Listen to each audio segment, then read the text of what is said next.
All right, welcome to Speak For Yourself. I'm Jason Whitlock. That's Marcellus Wiley, that dude. Sir. Coming up, we'll tell you if Dak Prescott was really as impressive as his stat line yesterday. And if Patrick Mahomes just locked up the MVP award. But we start every day with a Whitlock. So what you got today, big dog?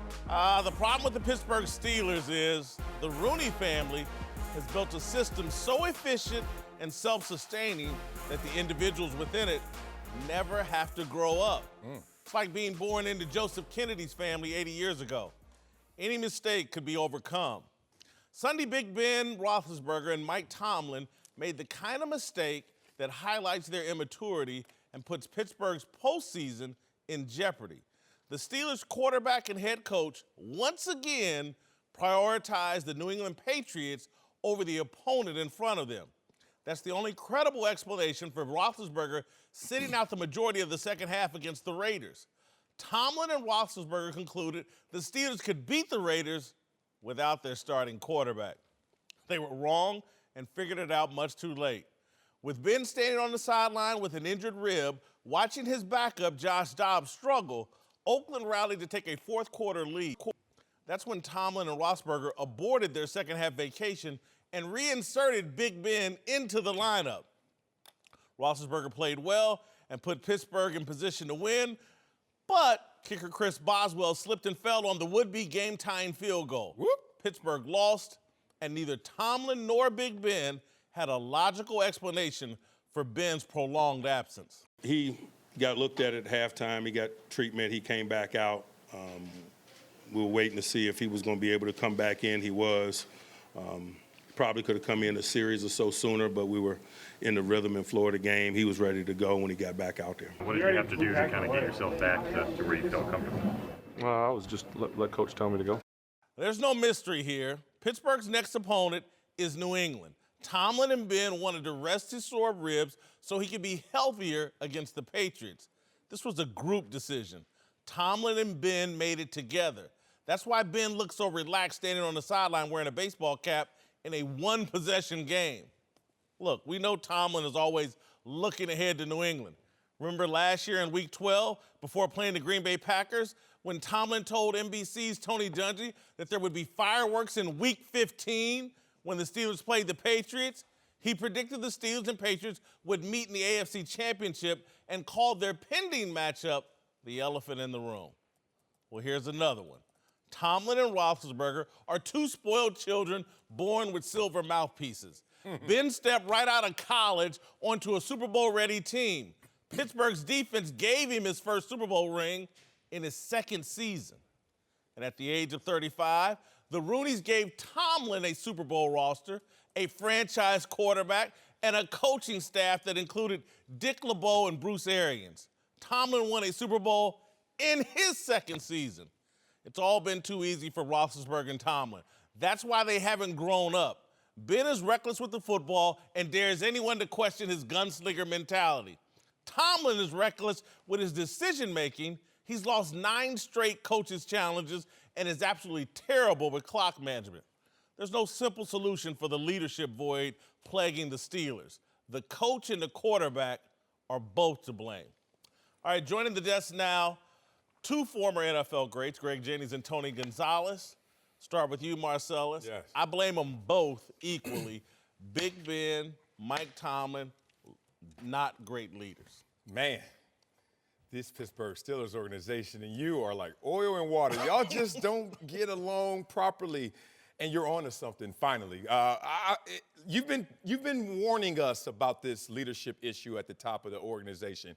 And I've been on the other side of the fence. So look, second most wins as an active head coach in NFL behind Bill Belichick is Mike Tomlin. And he's one of only 6 active coaches with a Super Bowl ring. So shots fired, but shots missing in my mind, in my eyes. However, when you watch yesterday and you realize that, wait a minute, did Mike Tomlin just give us a BS explanation or not a full explanation? And when I realized he did, I said, this is psychology 101. Most communication is nonverbal. Think about that in that second half when Roethlisberger is sitting there with a hat backwards. And Tomlin's like, why aren't you in there? thinking it, not saying it. Why isn't Ben Roethlisberger champing at the bit? Like, I need to be on that field. I've been there before. I've run on the field for Bruce Smith before. He's like, bruh, it's going to be 12 minutes in this huddle. Get your out this huddle. And I'm like, all right, big bank, take little bank. Like, if Ben Roethlisberger wanted to be in that game, he's in that game. So I put the onus on Roethlisberger more so than Tomlin, but they both share in a very immature way to communicate, which is to not say something at all, but in your own mind, you're telling everyone the lack of respect you have not only for this moment, your opponent, but for each other. Roethlisberger should have been on that field, and he knows it, and that's up to him to be a leader and to take advantage of those moments. I agree. I don't think they're bad leaders. I think that because of them having so much success, and what you alluded to early, that the longer that they're together, they grow apart because of that sense of entitlement that each of them carry into this situation. Tomlin thinks that it's because of me. Ben Roethlisberger believes that it's because of me. And I think they just have never met eye to eye because one is a defensive guy, one is an offensive guy. And in today's league, if you're not eye to eye or on the same page with your head coach, which tends to be the way that everybody's going, if your quarterback's the guy, offensive guy as far as head coach, they're just growing apart the longer they're together because of their ego, because of their sense of entitlement. So you're suggesting that they break up, they get fired, or break up the band? Something's got to give. It hasn't produced wins as of late. Look at Mike McCarthy and Aaron Rodgers. Yeah. Perfect example. Yeah, they won early in Aaron's career, but then they had success in the regular season, no success in the playoffs as far as winning deep in the playoffs and Super Bowls.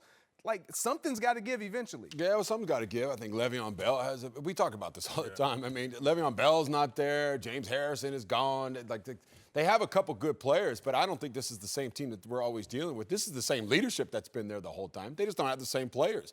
This is who they are, that we talk about it. This is the most drama-ridden team in the whole NFL. We're always going to get a story. We always have something to talk about them and the Cowboys. It seems like they're the reality television shows of the NFL. And these two guys are just playing true to form to me, as far as I'm not surprised what happened yesterday with on the field. Whoa. You say not surprised. Tony, I'm not surprised by a healthy Hall of Fame quarterback standing on the sidelines watching his team in a one-possession game.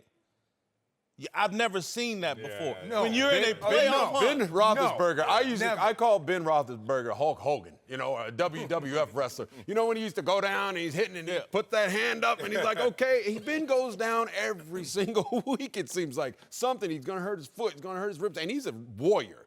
But he loves the drama. He loves to get called back in. He would have loved to have come back in and won that game like he did. He went down there, got him in a position to win the game. Say the kicker hits the field goal, they go to overtime, they win. Now it's been Roethlisberger, the hero. He loves that. He loves being a hero. And that's reality television. And that's the point that I want to make as well.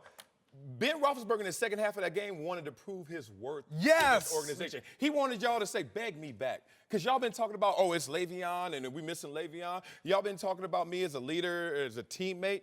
Okay, let's see what you got without me. And and in a moment where you might have melded in mentally, even though you haven't won in Oakland since Tupac was alive. Like, they ain't won in Oakland since 95. But Roethlisberger is being petty in this moment. He's just looking at you like, beg me back. And Tomlin like, I ain't begging nobody. I'm matter-of-fact coach, winning Super Bowl coach my damn self. And they just sitting there having That sounds really immature on Like both sides. but they've always They have do that contest. Ben last year, I mean, or I think I'm going to retire. I don't know how much more. You're like, he my loves, word. this is Ben Roethlisberger, and it works for him, and he's got 2 Super Bowl rings, way more than me, so I don't know. It's working. Both That's have what I a would sense say. of entitlement. Yesterday, when you watch that, it's Tomlin saying, look, who says, my quarterback, I thought my quarterback, he was just starting to get it going, and Doug, really, I don't care. If Ben really wanted to go into your point earlier, if he really wanted to go in right away when he comes back to the sideline, he goes in. It doesn't matter who's on the field, and I'm done giving them excuses of, this is no Le'Veon Bell. Every team has a change of offensive personnel, defensive personnel across the board. It's who's on the field and who's ready to play and what they're going to produce week in and week out, and they just haven't been able to do it down the stretch. Guys, this is bad leadership on both parts. There's 52 other guys on that roster. There were 46 other guys active for that game. Ben Roethlisberger stood on the sidelines while he was healthy enough to play. And Mike Tomlin, again, this is where I put equality in this. Because if I'm Mike Tomlin, I am desperate enough to beg. I'm not too proud to beg. I need my quarterback out there. We're 7-4-1. We have a chance. I think they went 7-4-1. This game is critical. Baltimore was right there with the Chiefs. This could have all blown up in their face, and they would have been in second place in their division. I'm desperate enough to say, hey, Ben, get back out there. That's why I believe they both decided, because Tomlin's already shown his hand. He loves thinking about New England, and New England's next week. And they thought, oh, we'll get away with one here. It's just Oakland. We don't need you, Ben. You'll be healthy for next week. Both up. That's the kind of stupid thinking of young people with no experience. Stop that. That's not fair, because they're not equal in this sense. Their incentives are different, and that's why their behavior was different. Think about it. Roethlisberger has one primary concern, which is to play quarterback and get on that field. If you look at Mike Tomlin, he has to deal with not only Roethlisberger, but every other player, offense, defense, special teams. Hey, I come out of halftime, medical staff, is he ready? Nah, he's still in there in the tunnel. Okay, I got a team to coach. And then Roethlisberger, you have one thing to do. Get your butt on the field if you can. If not, tap out. So in those circumstances, I don't think it was a begging moment for Tomlin. It was a moment of, I got to keep this thing rolling. Now, he made the explanation post-game that didn't make any sense. We were rolling. Things were looking good. Josh Dobbs was struggling. What are you, 4 for 9? You don't think at halftime, Marcellus, these guys didn't say, Ben, take your time. I think we can get this without you, and we won't hit the parachute button unless we get behind. I don't think so. I don't think that's protocol. I don't think that, you can None tap of this out. is protocol. I don't think you say, can you tap out right now? I think you're saying, hey, we go out there in the second half, Ben's not with us. Maybe in my mind, I have a doubt that Ben's going to come back. He shows up in the early part of the third quarter, but he didn't come out with the rest of the team post-half. So that's on Tomlin's vision. He's like, I got all these other players and all these other facets to work with. That's why I say, look, he gets blamed, but not in equity, not in the same. I see what you're saying, but this is where, Tony, I'm with you now when it comes to that Hulk Hogan hand. This is what Big Ben has done. And Tomlin, I believe, look, man, I'm tired of this. Either you're coming out and you're playing and you can play, or just stay in the locker room, and we're going to do this without you. That's the conversation you have on the airplane back. Right. Again, you got to know your personnel. If Tony Gonzalez knows that Ben Roethlisberger is a drama king, trust me, Mike Tomlin knows it as well. And we all know. We've all watched what Tony's talking about with Ben. We know he likes drama and likes the attention. In that moment during the game, Tomlin can't get into a little petty deal with Big Ben. That has to be handled after the game, on the airplane back. Hey, man, you got to quit pulling this BS. This is unfair to the teammates, blah, blah, blah, blah, blah. But we need to win this game. This was a nightmare scenario for Tomlin and Big Ben. And I love your point, analogizing this to Aaron Rodgers and Mike McCarthy, because it can, again, it won't happen this year. But if they miss the playoffs or bow out of the playoffs in the first round because they had to go on the road, next year, the entire conversation is going to be about, do Ben and Mike Tomlin get along? And right now, I vote they do not. I agree. I think going forward, winning cures everything, makes everything okay. It makes you brush everything underneath the table. You start losing, everything comes out. It's what happened in Green Bay. If they had a winning record right now, none of this would have happened. And so I would anticipate the Steelers, if they go true to form, they're going to figure this out. They're going to get to the playoffs. They got the Patriots and the Saints. I know it's going to be tough, but they got the players. Expect the off-season book like Phil Jackson used to. This is how Phil Jackson handled it. He write a book about Kobe. He'd be like, I'm tired of your drama, Kobe. Here come the book, read page 284. However, this situation is going to play out a little differently. Mike Tomlin is sitting there saying, I'm not going to let Ben Roethlisberger mess up my entire thing, because this is just one player. We will move forward. We will move without you. And Ben Roethlisberger, what is the old advice? I heard this when I was in Dallas from Darren Woodson. He said, hey, Wiley, as soon as you start talking about retiring, you're already retired. And I remember having that conversation. Once Roethlisberger let that cat out the bag, he's trying his best to put it back in there. But there are moments like this that tell you the cat's not back in the bag. No. Ben Roethlisberger, I said at the time, he wants no part of retirement. That was just another little tantrum. Hey, look at me, some power play. Agreed. He's wanted Randy Fichtner as the offensive coordinator. He's finally got it. That was all part of this long war to get things the way that he wants it. And now, and again, this is what happens with guys like Big Ben that are me guys and bad leaders. Tomlin's up next. It was Todd Haley last year. Tomlin's up next. And when you think about it, honestly, and the Steelers will get in this situation. I think they'll handle it because that organization has a plan for everything. But if you had to choose between 3 or 4 more years of Big Ben or staying the course with Tomlin, what do you do? Tomlin, not even close. I don't know if it's that No, easy not even of a close. decision. You got to think about what we all know coaches outlast players. So let's just say if but it's a tiebreaker, we're going to go with the coach. Not so much in the same team. The big thing for me is when I look at the league, before the season started, we were talking about the New England Patriots, Tom Brady, and Bill Belichick. The difference of what everybody cannot do that they can do, their differences aren't as big when it comes to the goal that they have as a team. When you look at Tomlin, you look at the Green Bay Packers, egos get in the way and kind of cloud the overall goal to where, no, it's going to be my way. And then you get that point of where you're saying, we got to handle this on the plane. Well, no, I can't handle this because I'm being petty. That's my issue with this whole situation. But players will outlast a coach within the same organization. These players already told who they have chosen. Think about it. Roethlisberger texts Le'Veon Bell. He don't even hit him back. Okay, Antonio Brown gets called out by Roethlisberger. My satellites told me he didn't take that so well. But you know what? I got to respect my quarterback because that's the only way I'm going to eat if he likes me. So we'll keep this PC. But in reality, hey, that was an issue. So I think the players already have shown that we have all taken shots at Roethlisberger one way or the other. I don't see that same attention towards Well, don't you think it comes down, how much more does Ben Roethlisberger have in the tank? How many more years can he play at a high level? Once it goes, it goes.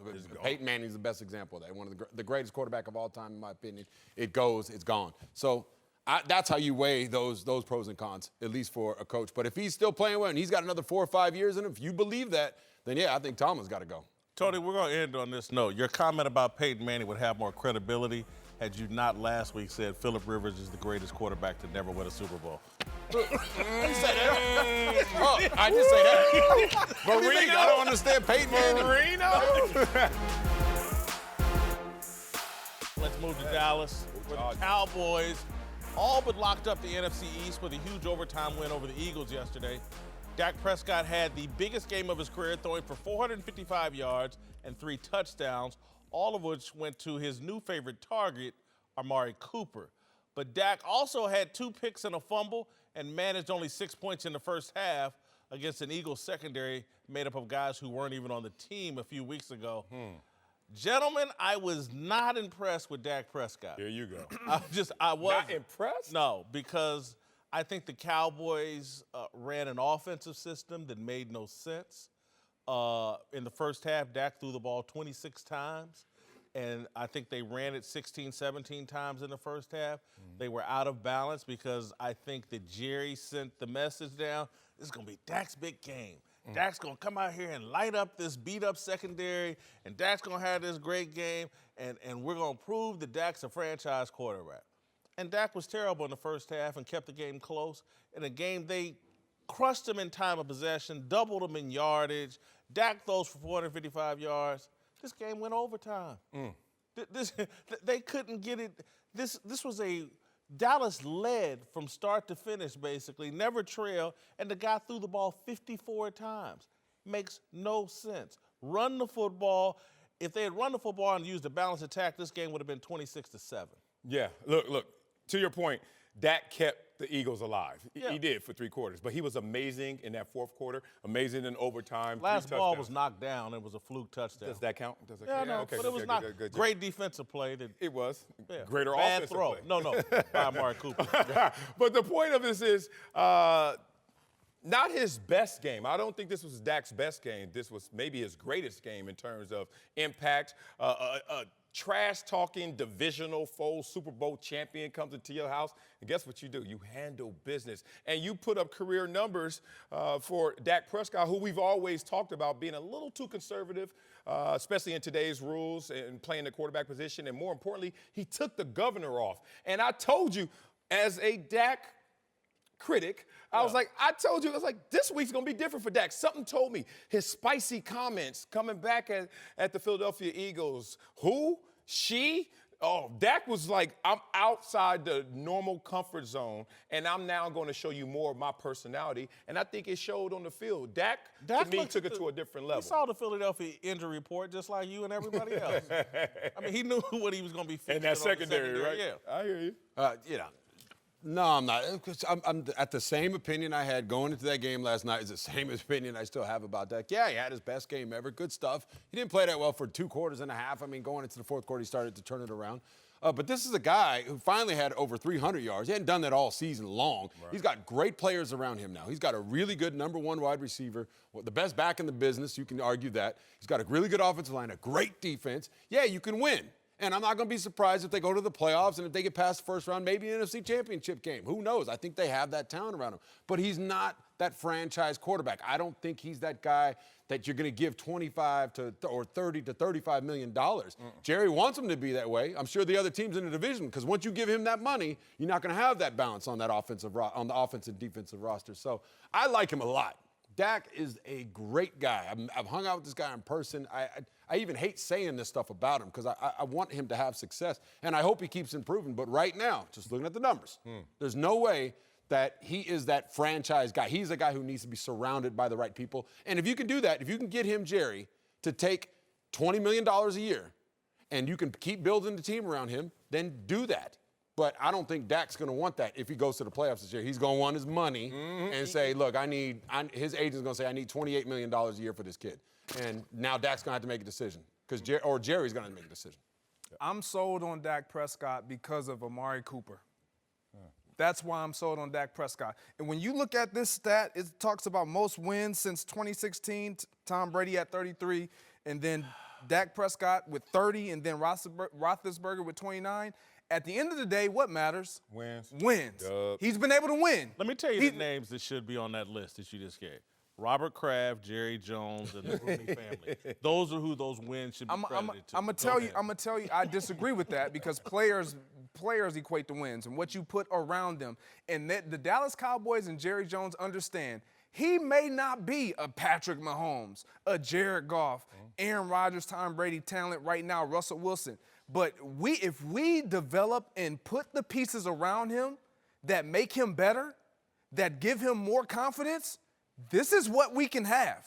And it's been proven to work for them. And I don't think they care about what anybody is saying, specifically us in the media, to where Dak Prescott needs to be this Patrick Mahomes difference maker with all this talent. No, he just needs to not turn the ball over. And when it matters in the fourth quarter, which is what he did yesterday in overtime, make plays and get it into the hands of your playmakers. He's done that. I'm watching that game yesterday, and I'm just Dallas's defense is just, it's legit. It's 100%. Totally legit. And I just started thinking, I was like, you know what they should do?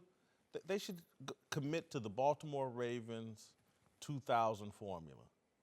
Trent Dilfer, just don't screw this up. And instead of this kid throwing the ball 26 times in the first half, let him throw it 12 times, run Zeke, and let your defense carry you. He's a better version of Trent Dilfer. And they're trying to make him into something he's not. That's what I felt watching that game yesterday. If they would just acknowledge, man, look at these linebackers. Look at the way our secondary covers. We have a potential Baltimore Ravens type defense. Roll with that and don't let this kid screw it up, because he did in the first half. Because you said that's what they had. They had a game where the defense is playing lights out, the running game is going, and Dak had Philly in the game all the way into the fourth quarter. I don't know if they're trying to mess this up or look at that formula and say we can't duplicate it, because the NFL is different now. You're talking about 18 years later, rule changes, protecting the quarterback, inflated numbers. Like the Trent Dilfer model almost seems antiquated when you can protect the quarterback in the pocket like you can. Keep thinking. All right, this is untimely criticism from you and Tony about Dak Prescott. Think about it. Like, this is one of Dak's best games. Yes. And there have been times where you came into this season high on Dak. This is a game where you're like, this actually helps. I react to new information, and those first 3 quarters said a lot more than the fourth quarter. The kid's game-winning touchdown pass was lucky. The ball should have been batted down. Amari Cooper made a hell of an adjustment on one of the long balls that was underthrown and made the catch. And again, quarterbacks do that, and I'm glad he put it out there for him to make a play. But I'm watching that game for 3 quarters and say, hey, man, just don't screw this up. And he screwed it up for 3 quarters. If they weren't playing Philadelphia, there was a hot mess, they would have lost that game. I'll leave you with this. This is something our boy Max Kellerman used to always tell me. He's like, in terms of untimely criticism, the time to criticize the fat dude is not when he's leaving the gym with the sweaty wristbands. Think about it. He finally did something. You still gonna be on his head? Okay. Like, Dak did something now. This is not the time, y'all. You're talking me into it. Okay, I'm sold. Oh, wow. No. I'm going to say this. This is the way I answer it. This is the way I answer it because I like Dak. I'm sold on Dak this year. I'm sold on Dak next. If he can, because Jerry. Good job, Jerry. You surrounded this kid with the right talent, so I'm sold on him this year. But eventually, you're gonna have to make a choice. Because Jerry already said, Amari Cooper's coming after my money, and I'm going to give it to him. Okay? You got to max him out. Then who you going to max out those linebackers? You going to max out the quarterback, too? You got to max that running back out coming up soon. Dak cannot be that quarterback he can't be that franchise quarterback. But I'm sold on it at this point. And going forward, yes, I think they understand that, which is why we have not heard Jerry Jones say, Dak Prescott is coming after that money. No, because they understand, look, no, son, we need pieces around you to get the best out of you. Now, when you start elevating everybody around you instead of those around you elevating your level of play, then you can call the shots. And that's what I'm saying about Dak right there. I don't think he's not that quarterback right now. Right. Not yet. Y'all all But this is year 3. Y'all all saying the same thing I'm saying. Y'all just trying to be polite about it. Yeah. They like that. Hey, listen, I like that too, but damn, the numbers I talk. like Dak. Nice people. I mean, I like Dak, man. He was on the right side of the national anthem issue. A lot of things I like about Dak. He just can't throw the football, man. Like I want it thrown. Let's move to Kansas City. Well, just as I predicted, the Ravens gave the Chiefs a serious fight. That ain't what you predicted. Slowing down Kansas City's high-octane offense. I don't write this, Wiley. For most of the game and getting a pretty good game out of Lamar Jackson. But in the end, Patrick Mahomes was just too good, uncorking a ridiculous 48-yard bomb to Tyreek Hill on 4th and 9 with just over a minute left, then getting the game-tying touchdown on another 4th down before winning on a field goal in overtime. Look, the 4th and 9 throw, I was like, it's over. It's a wrap. He's MVP. He's between the left-handed throw he made on the run earlier in the season to a few of the other sidearm throws to this year.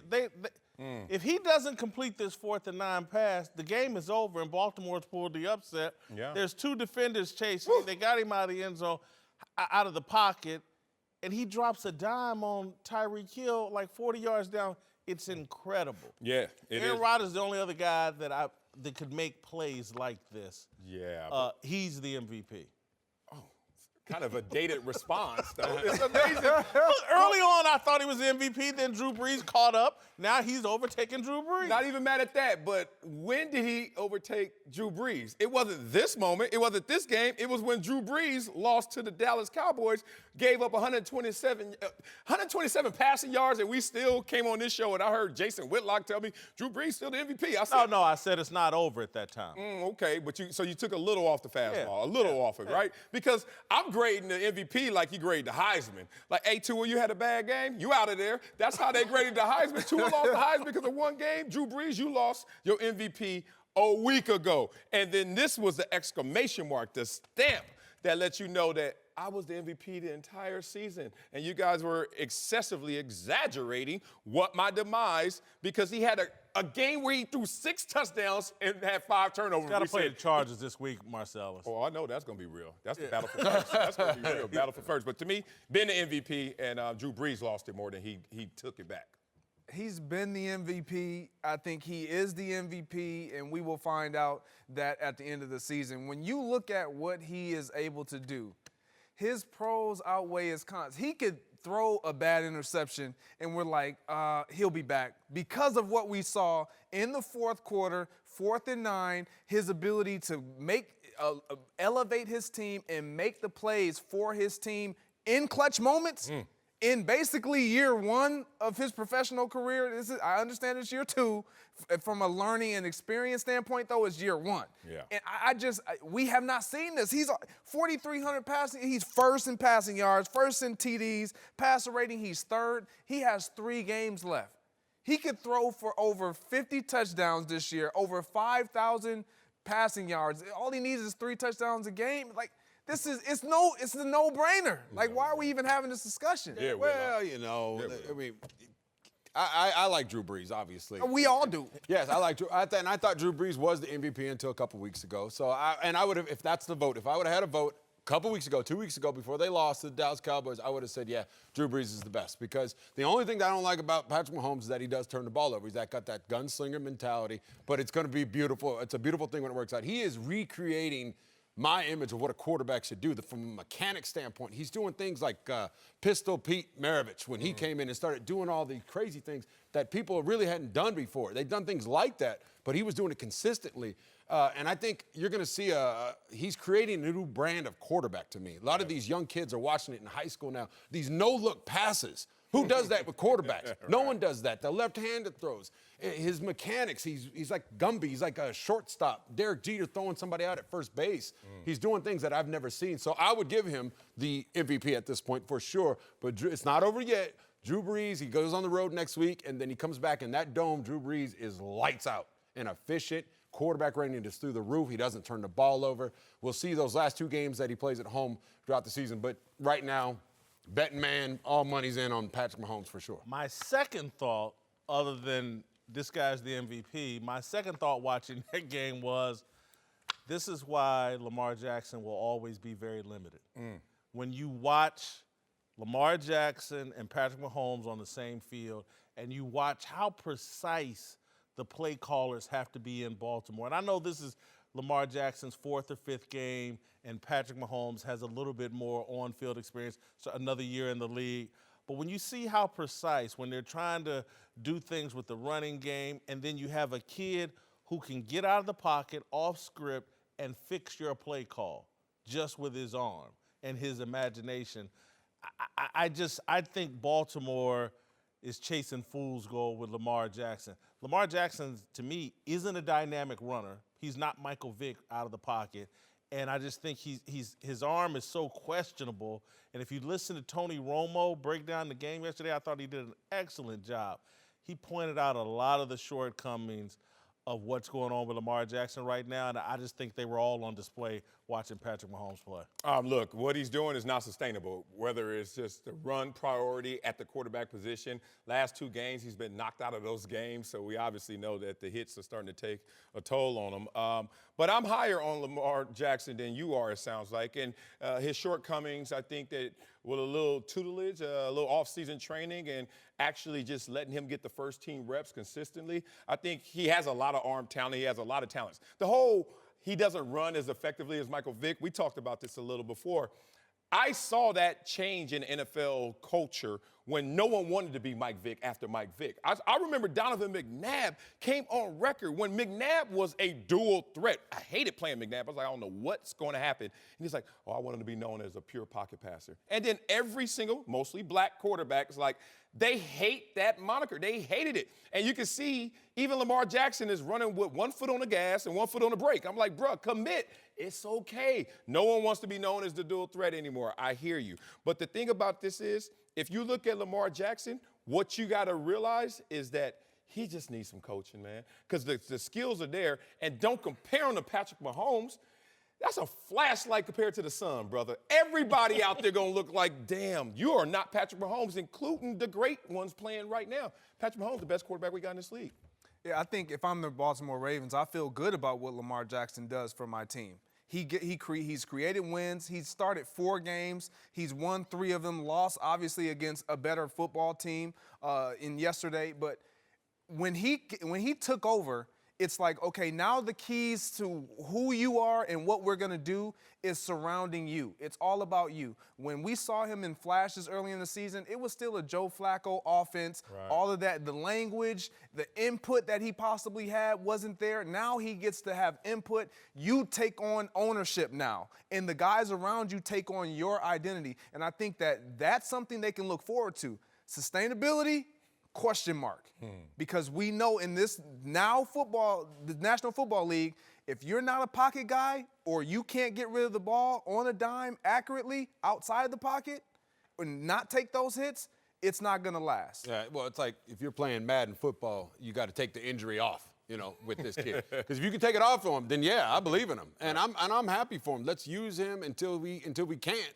But that's not reality. It's the NFL. And like you said, it's a chopping a tree down. You're not going to chop it down with the first hit, but you just keep hitting it. He's going to get hurt. And I said it last week. Yep. It's not a matter if. It's just a matter of when. He's not going to – I'd be surprised if he finishes out the season if they keep playing him the way he is. But if maybe I'm wrong, and if he can sustain and still stay healthy, then yeah, this is a great formula. I think they could make some noise in the playoffs. Nobody wants to play against that defense and the way they run the ball, even with the other rookie running back. With those two guys running the ball the way they do, Lamar, we only need you to throw 20 balls. That's it, and complete at least 13 of them. That's all we need. I saw this as a close game that I thought Baltimore would win, and that's because I went into the game thinking he was a dynamic runner. And then I watched him run the way Marcellus is talking about, foot on the gas, foot on the brake. He made some business casual decisions in the running game.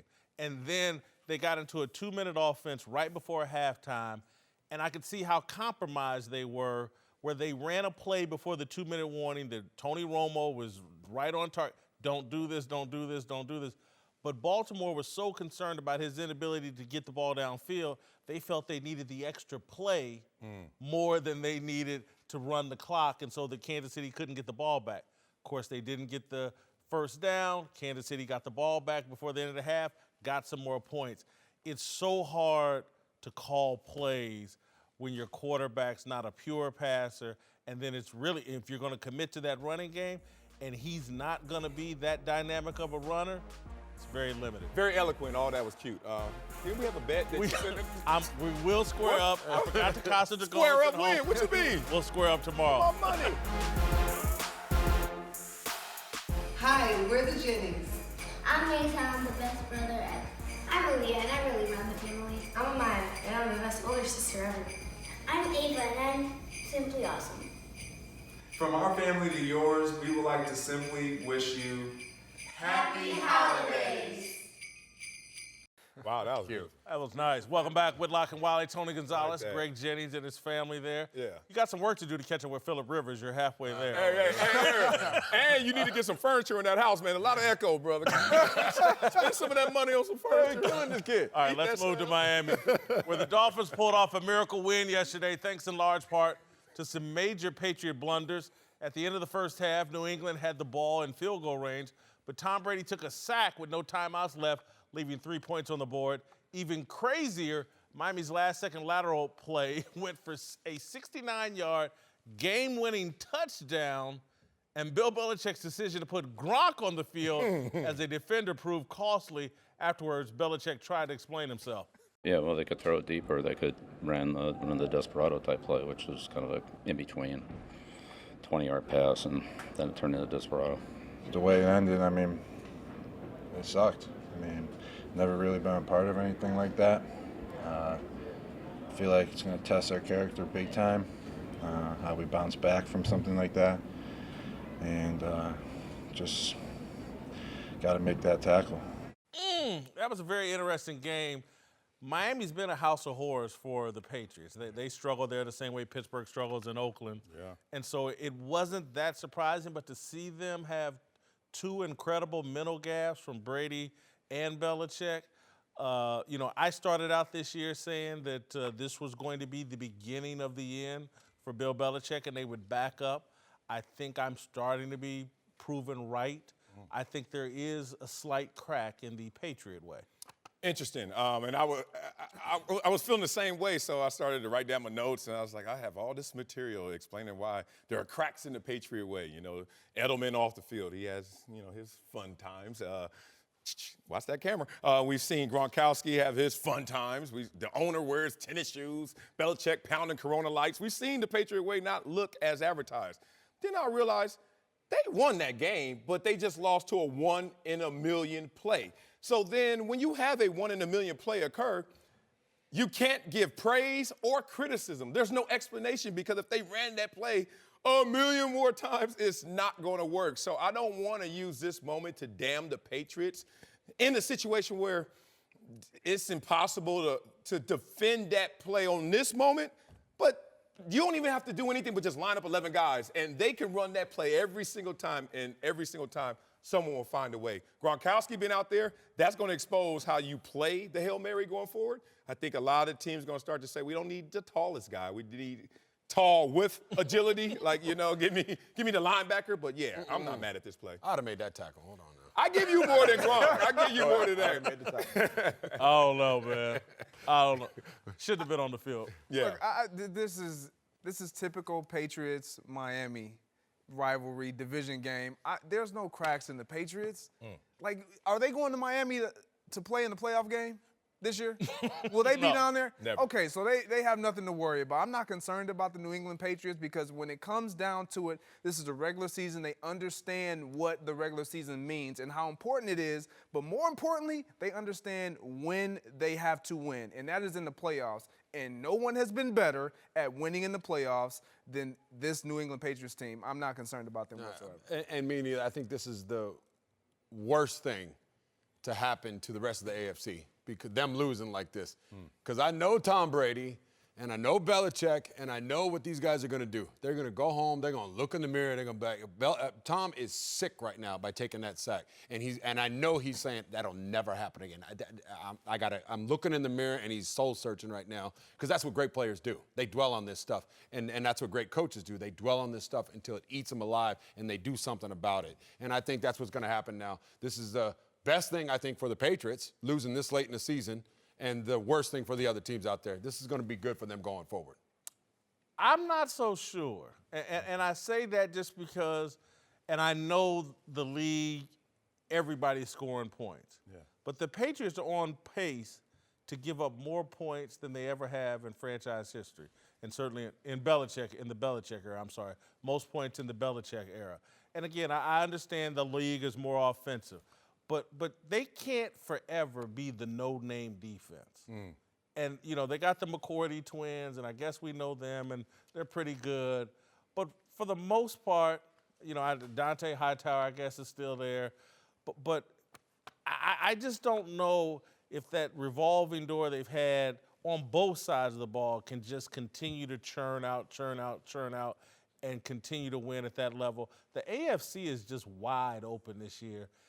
And if the path doesn't have to go through New England to get to the Super Bowl, show me where the Patriots have made it to the Super Bowl any other way. Look, the cracks in the defense were exposed last year, especially in the early parts when we were really condemning that defense, and then they shored things up. The entire AFC is wide open. The entire NFC is wide open. When you see the Rams lose to the Chicago Bears, elements or not, you see, and the Saints not looking amazing. Now every team is starting to feel that confidence. So I think the entire NFL landscape is opened up. Everyone, impromptu dudes. If y'all watch that play with Gronkowski once again, Kenyon Drake hit him with the best. Yes. My God, he hit him with a dead leg. Tony, I don't know if you're going to make this play. Y'all got to watch. You're not going to see it from Kenyon Drake. It's so subtle. You just got to watch Gronk's reaction, and it's coming. He's going to hit him with a dead leg. Dead leg is basically I'm going to fake a step and then see what happens. Look at Gronk right there. That. He threw that. Tony, if somebody hits you with a dead leg in open field, brother, I've been there. I don't know. I was All-American linebacker in high school now. Okay. In high school. In high school, key word there. Fort Ridge Academy up. All right, thank you, Greg. Thank you, Tony. We're joined now by Fox NFL rules analyst Dean Blandino. It's time to put on our thinking caps. Yes. As you all know, I'm a journalist, and we've got our resident Ivy Leaguer over here, Marcellus Wiley, Columbia's finest. We take a deeper look at some of the big issues in sports. Thank you very much. We've got a special cap for our Ivy League grad over here. Darnell, bring on the cap. Dean, I'm sorry you have to sit through this. Thank you, Dean. Where'd you graduate from, Dean? Hofstra University. Hofstra University. The Ivy League of Long Island, New York. Long Island. That's right. All right. Long Island. Let's move to the NFL, where we saw some incredible finishes yesterday, including overtime games between the Ravens and the Chiefs and the Eagles and the Cowboys. But both of those games were marred by some terrible officiating. In Kansas City, Michael Crabtree was called for a phantom offensive pass interference that killed a second-half drive. And in Dallas, Eagles tight end Dallas Goedert had a touchdown wiped out by one of the worst offensive pass interference calls that I've probably ever seen. The game actually started with a botched call on the opening kickoff. Dallas fumbled, but the refs ruled initially that it wasn't a fumble, then it was a fumble, and then somehow with 3 Eagles guys on top of the ball and 1 Eagles guy pulling the ball out. That was a pretty terrible call, to be honest. I mean, they reviewed it, and the explanation I got was that it wasn't a clear recovery, although Kamu had the ball in his hand, and there was only, Eagles defenders on the ball in the replay. So whoever's watching that in New York should stay off the bottom. Common sense, you saw Kamu come out with the ball, so I don't know. Obviously, they don't pay me to make calls like that, but I was, in hindsight, obviously a big play in the game. All right, so the question today is, should the NFL be concerned about its officiating? And this is what I've said probably the last 5 years, I know at least. There are too many judgment calls on the backs of officials. And so once they have all these judgment calls and they have to think and there's so many critical decisions to be made, it breeds incompetence. You put too much of a burden on people and you expose them in ways, you make their competence incompetent. And I just think in some kind of way, I think it was Romo and them that were talking about it this weekend, the punt return. And it seems like 25% of them are marred by flags. Yes. And so to me, I'm just like, hey, well, let's quit calling holding. Let's let guys hold, because I'm tired of seeing that called on punt returns. I'm tired of watching any of these damn plays where I'm like, I'm looking for that yellow flag sign more than I am following what's happening on the screen. I just think there's too much pressure on officials, too many judgment calls, and it breeds incompetence and bad calls. Well, in that respect, you're digesting the entertainment value of the game more so than the integrity of the game that needs to be promoted. So call holding, in my eyes, every single time you see a glaring hold, because if I'm out there, I don't want that guy to be playing on a lopsided. No, I want to be clear. Oh, okay. I think they should legalize holding on certain plays. I really think they should legalize holding for offensive linemen.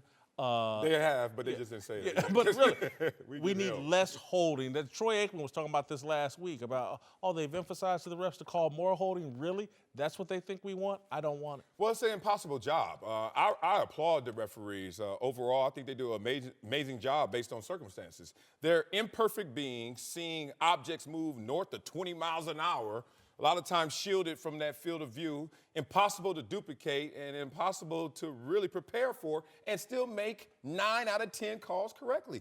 Every time I've been out on the field, there have been times where I'm like, woo, that was a bad call. But then there's also been times like, how did he see that? Like, that offensive lineman had me clutched to the point I couldn't even get his hands off me. But you saw that from 30 yards away. So all things considered, I love what the referees are doing, the officials are doing. However, I do have a problem with the review system. As a check and balance system, if you're going to say, hey, we're going to go to technology to improve this process, that's when I think it needs to be foolproof. I hate when it goes to New Jersey and someone's sitting there in an air-conditioned room and has 28 screens up and still gets that play wrong on the review. That's when I throw a flag at the official. Well, I think, and there's 2, it goes to New York, not New Jersey. We don't say anything back to Jersey. But here's the thing, 2 things. The expectation on officials is perfection. Right? No one else is perfect. No one else is expected to be perfect, but the expectation is perfection. And we know they're human beings. They're not going to be perfect. I agree with you, Marcellus, that when it goes to review, now that bar is higher because we have technology. We have the ability to slow things down. We should make less mistakes in replay. But the thing is, there's always going to be mistakes in officiating in real time. Again, they're human beings, but when it goes to review, we got to get those 99% of the time, if not 100%. And I think that's where we're seeing, and to your initial point, we threw too much stuff at the officials this year. I remember in 2015, I was at the league office, and we were going through a couple of week stretch of some tough times, and Bill Parcells just called me out of the blue. And he said, one of the things that I talked to my team about is you reduce the variables, you improve performance. We threw too much stuff at the officials this year. Helmet rule, offensive pass interference, holding, all of these things. And now it's harder and harder to be consistent. And I think that's, if we reduce the variables, we'll improve their performance. What about the fans that's concerned? And I'm one of them as well. When I'm like, how do you rationalize the fact that this did go back to New York?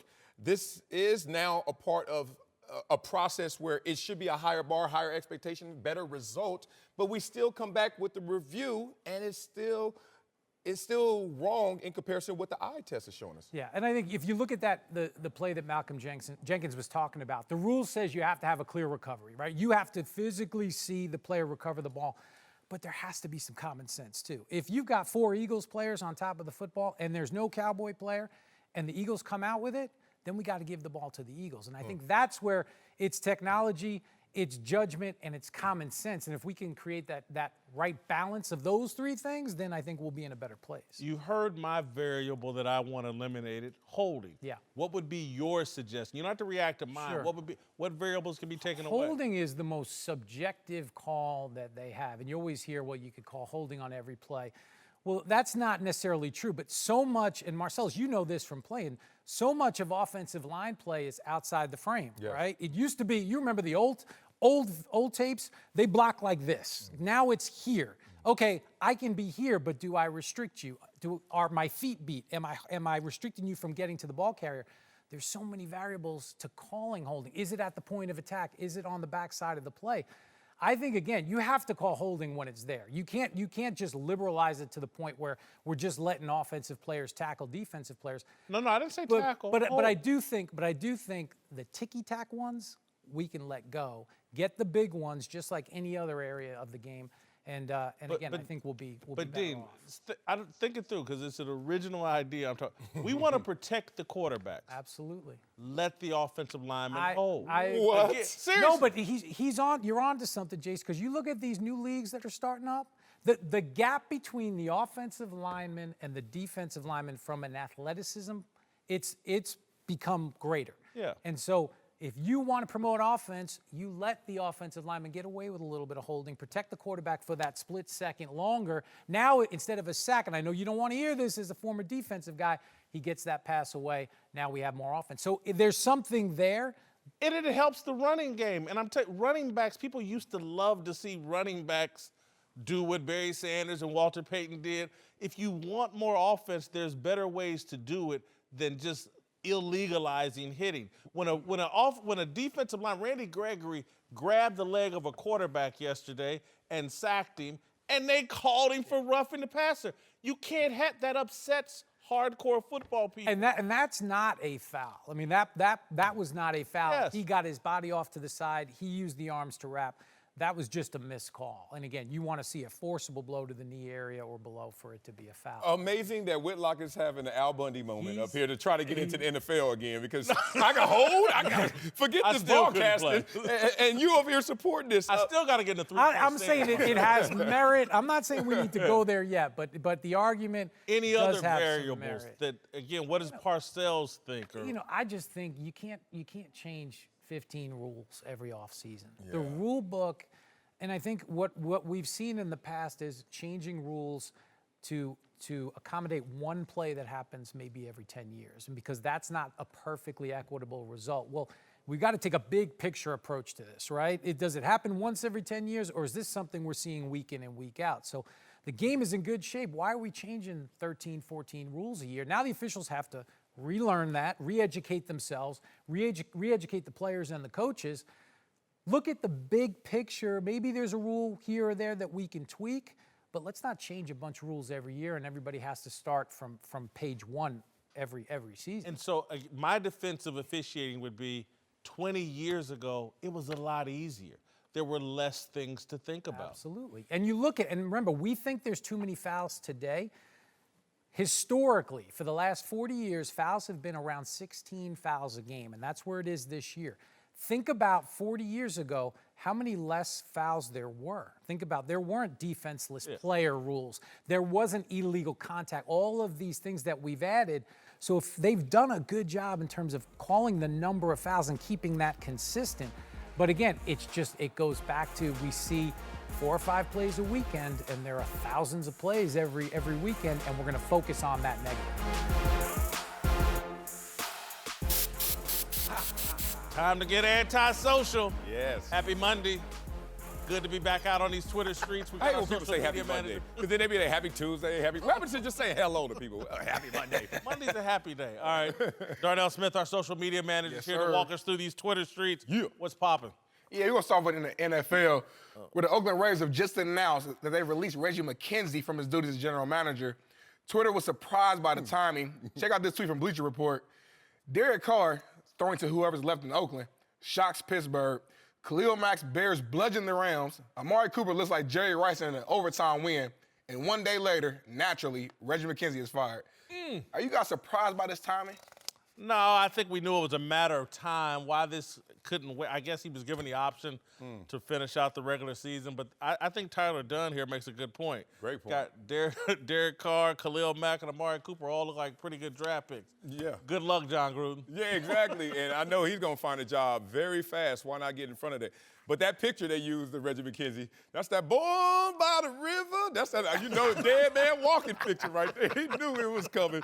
Big bank takes little bank. When John Gruden signed for $100 million, you knew he had to call all the shots in there. It's just that simple, man. But respect to McKenzie and what he's done, because he's picked some tremendous prospects. Next! All right, man. Staying in the NFL, where Jared Goff had one of his worst games of the season, throwing 4 picks in a 15-6 loss to the Bears. It didn't take long for Twitter to go after Goff for his poor cold weather performance with tweets like, so cold weather is Jared Goff's kryptonite. And if Jared Goff was drafted by the Buffalo Bills, he'd be out the NFL by now. Y'all blame the cold for Goff's poor performance? I think it played a role. And, yeah, I think I said that coming out. I think he played at Cal in college. And now he's playing, obviously for the L.A. Rams. You go to, that cold weather in Buffalo, I'm saying Chicago, and with that defense, weather played a role. Them L.A. boys soft, man. I don't know what it is. Soft belly. L.A. boys. These Compton dudes hard. Them L.A. dudes. His 2 worst games this year just so happened to be what we saw last night in Chicago. What was the other one? And I remember this game. I was like, ooh, Denver. Caught him slipping up in Denver. It was a little frisky out there at 14-28. No touchdowns. Yeah, Jared Goff is not for that cold life just yet. And this is a rhythm team. This is a tempo team. And it's an athletic team. And I played in Buffalo. Trust me. You can't feel your fingers. Some guys have to learn how to adapt. You need to find Jim Kelly right now and call Jim Kelly and figure this thing out, because they have a Super Bowl run to get on. Well, the good thing is the Super Bowl in the NFC is either going to go through L.A. or New Orleans, a dome. Good point. So Good point. He ain't worried. He ain't scared. They ain't scared. And then Atlanta got the dome, too. Yeah. Oh, he good. He good to go. Forget that, man. Who needs to be perfect? All right, man. Moving on to Whitlock's best friend, Charlamagne the Guy. My dog. Who made an interesting point on Twitter about the effects of social media, saying, quote, social media has made it to where people are really not doing blank for themselves anymore. Everything is a performance and a showcase for others. Whitlock, I thought this was pretty interesting. Do you agree with your boy here? Yeah, except I said this like 2 or 3 years ago and have been saying this forever, that Twitter's just a stage. And you know what people do on the stage? They perform. They perform. It's not their original selves. Yeah. And that's what I've said. That's why we have Twitter off, because I'm trying to tell people, man, you just saying that because you're worried about what Twitter's going to think. That ain't what you really think. Yeah, great point, man. Like, social media, to me, I look at it like highlights. Like, oh, okay, I saw your highs. You don't really want to show your lows. And then if you ever watch the game film of that same person's entire life, you're like, oh, hell, you are faking the funk for this send button. And that's how the game goes. But, had a great argument last night. Great argument, not even discussion. It was a straight argument about the influence of social media.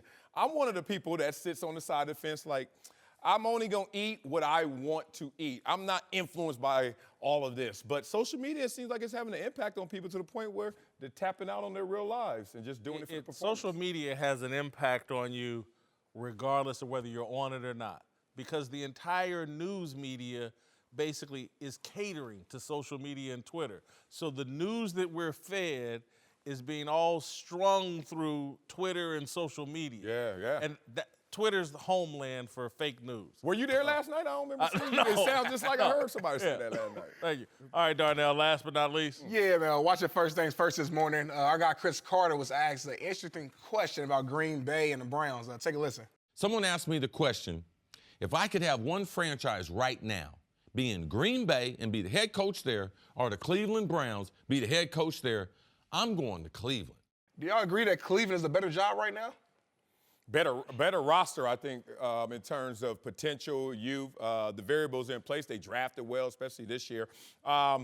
That's also a lifestyle answer, and more so than livelihood answer. Like I was just saying, you ask a brother whether he'd rather be in Cleveland or Green Bay. That answer's real easy. Yeah, you already know. Yeah. Regardless of the roster. Ain't that close to Chicago.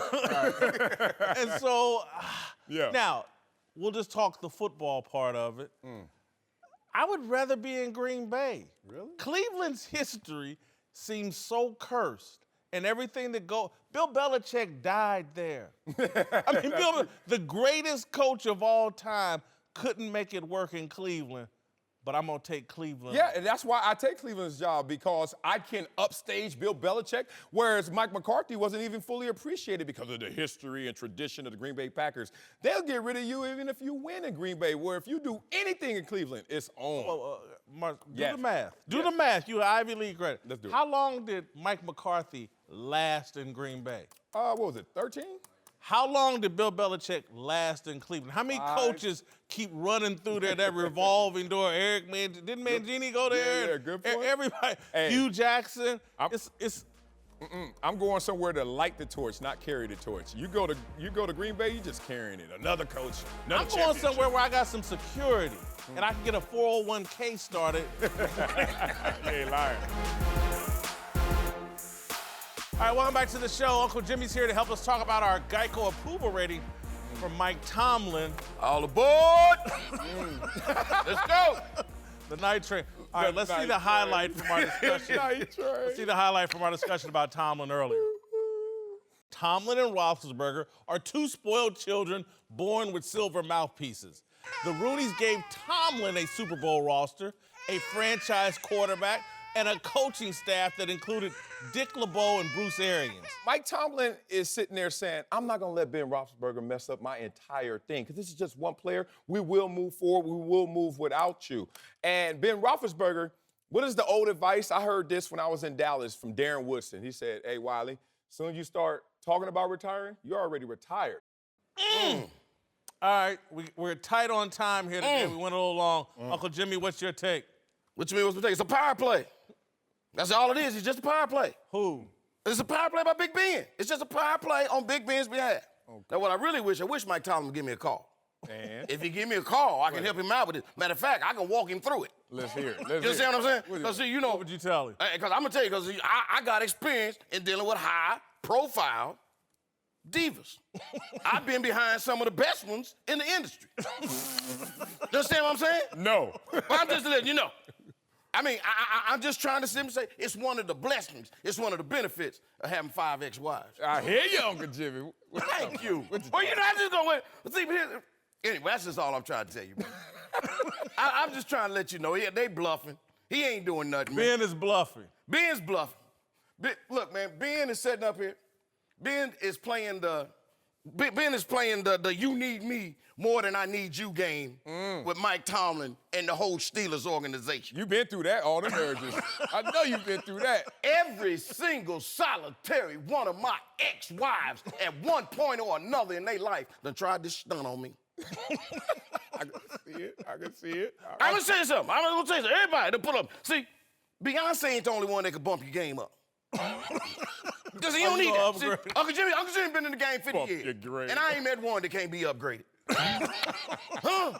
I'm just trying to tell you That's something, boy. true. See, We gotta go. Get back on your train. Get back on your train. I've got Tomlin at a 68 overall. 14 in job performance, 18 in all-time greatness, character, and authenticity. It is, shockingly, 12 points higher than I had Big Ben last time we rated Big Ben. Second most wins as an active coach and only one of 6 coaches with a Super Bowl ring yet. He's a role player in Whitlock's eyes. To Yes, me, he is right now. Oh, man, this is a GOAT, man. If Belichick wasn't out there, we'd be like, oh, that's the GOAT. Mike Tomlin, what he's been dealing with, lost his franchise running back this year, been dealing with all kind of off-the-field issues with his team. He got a quarterback that wants to play, doesn't want to play, and he's still out there giving you love, man. 18, 23 in character, tremendous guy. You need to keep Ben Roethlisberger off the phone with They're Aaron close Rodgers. to losing out in the playoffs, and you still think he's a GOAT.